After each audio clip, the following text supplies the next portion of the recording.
بسم اللہ الرحمن الرحیم یا ایہا الذین آمنوا اتقوا اللہ ولتنظر نفس ما قدمت لغد واتقوا اللہ ان اللہ خبیر بما تعملون۔ اے ایمان والو، اللہ سے ڈرتے رہو اور ہر شخص کو دیکھنا چاہیے کہ اس نے کل یعنی آخرت کے لیے کیا سامان بھیجا ہے، اور ہم پھر کہتے ہیں کہ اللہ سے ڈرتے رہو، بے شک اللہ تمہارے سب اعمال سے خبردار ہے۔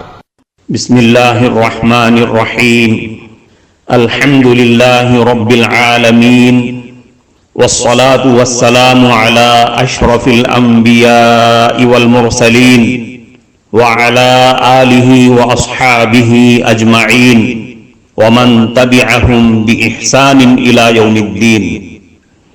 قابل صد احترام حضرات شائقین و شائقات سچا پیغام، السلام علیکم ورحمۃ اللہ وبرکاتہ۔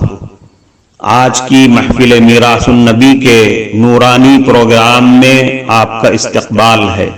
اہلا و سہلا مرحبا۔ ہم آپ تمام حضرات و مستورات کا خیر مقدم کرتے ہیں۔ محترم حضرات و خواتین، تعلیم کا آغاز ہو رہا ہے۔ سب سے پہلے آداب تعلیم کا لحاظ کرتے ہوئے تعلیم کی طرف متوجہ ہو جائیں۔ پورے دھیان سے سننا، عمل کی نیت سے سننا اور تبلیغ کی نیت سے سننا، یعنی سنی ہوئی باتیں دوسروں تک پہنچانے کے جذبے سے سننا۔ چند خاص آداب تعلیم ہیں، امید ہے کہ آپ حضرات ان آداب کا ضرور خیال رکھیں گے۔ جزاکم اللہ۔ بسم اللہ الرحمن الرحیم۔ حضرت وہب ابن قابوس رضی اللہ عنہ جو کسی وقت میں مسلمان ہوئے تھے اور اپنے گھر کسی گاؤں میں رہتے تھے، بکریاں چراتے تھے، اپنے بھتیجے کے ساتھ ایک رسی میں بکریاں باندھے ہوئے مدینہ منورہ پہنچے۔ پوچھا کہ حضور صلی اللہ علیہ وسلم کہاں تشریف لے گئے؟ معلوم ہوا کہ وہ احد کی لڑائی پر گئے ہوئے ہیں۔ بکریوں کو وہیں چھوڑ کر حضور صلی اللہ علیہ وسلم کے پاس پہنچ گئے۔ اتنے میں ایک جماعت کفار کی حملہ کرتے ہوئے آئی۔ حضور صلی اللہ علیہ وسلم نے فرمایا، جو ان کو منتشر کر دے، پھیلا دے، وہ جنت میں میرا ساتھی ہے۔ حضرت وہب رضی اللہ عنہ نے زور سے تلوار چلانی شروع کر دی اور سب کو ہٹا دیا۔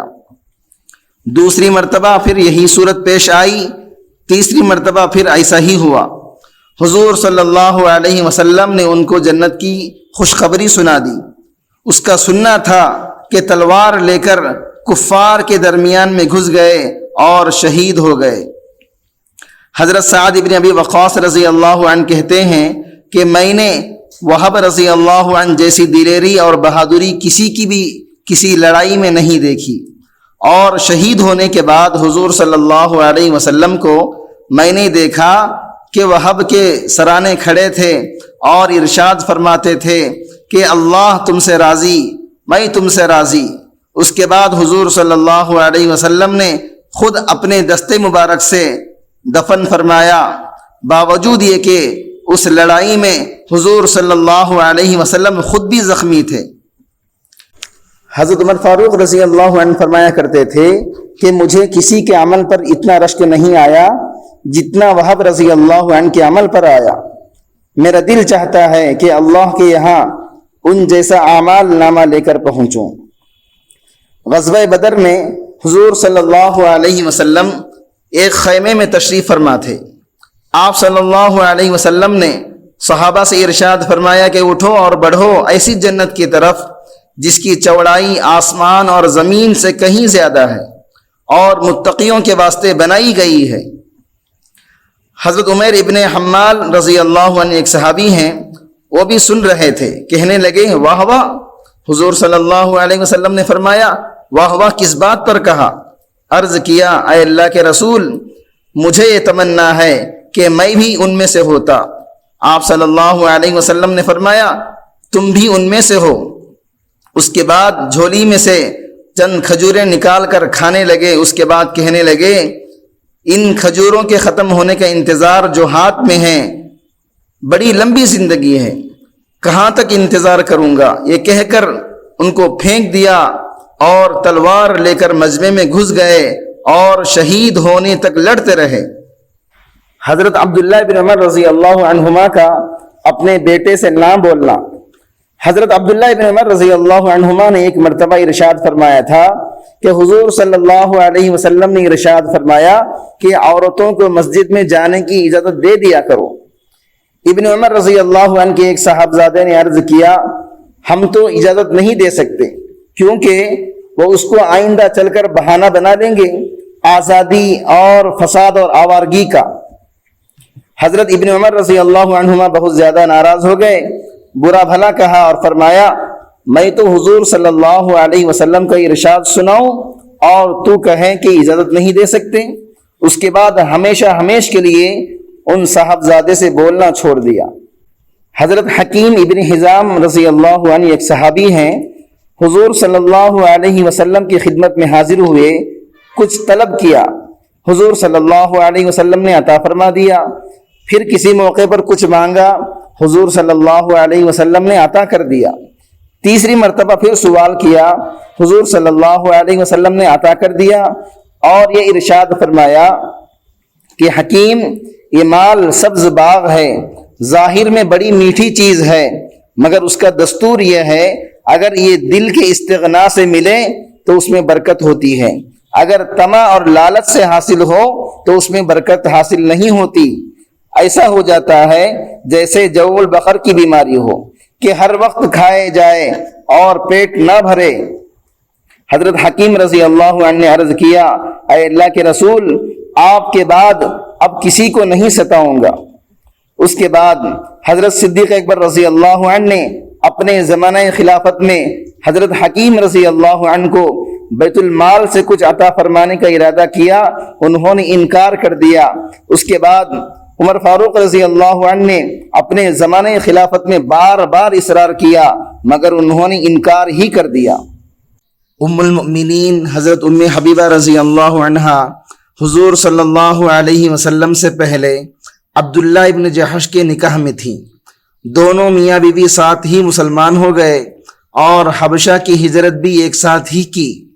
وہاں جا کر شوہر مرتد ہو گیا اور اسی حالت ارتداد میں انتقال بھی کیا۔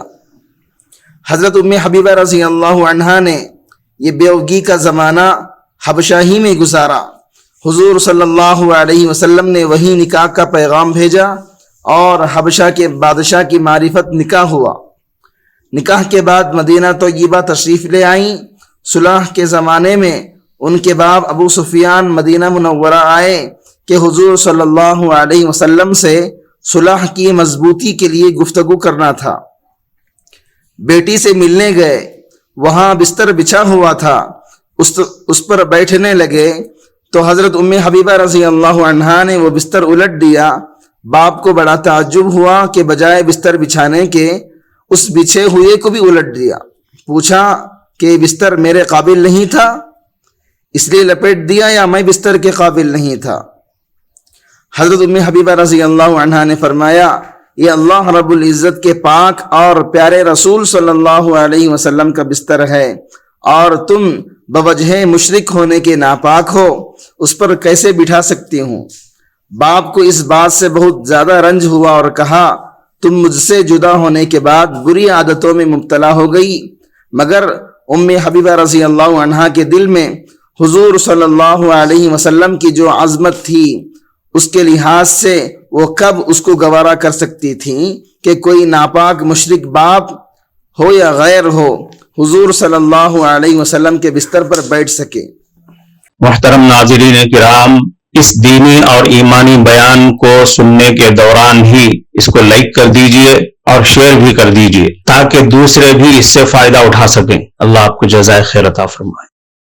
ایک مرتبہ حضور صلی اللہ علیہ وسلم سے چاشر کی 12 رکعتوں کی فضیلت سنی تو ہمیشہ ان کو پابندی سے نبھا دیا۔